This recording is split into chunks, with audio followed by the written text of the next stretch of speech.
minu jaoks on hästi palju see ikkagi see, et tänasel päeva püüan võimalikult vähe silte panna.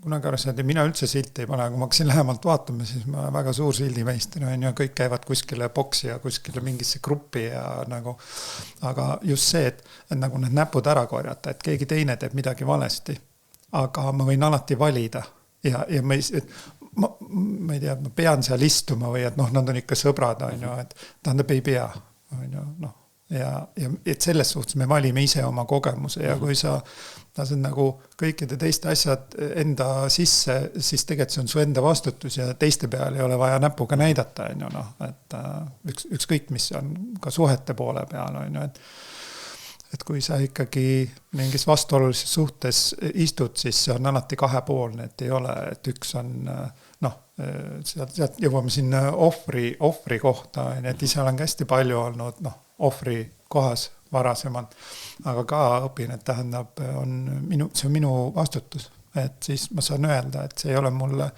okei ja kui minu enda väljatoomine teisele inimeste grupile ei ole okei, siis on nagu täiesti okei lahkuda, sellepärast, et see ei ole nagu maailma lõpp, aga just, et sealt tuleb nagu enda vastutus.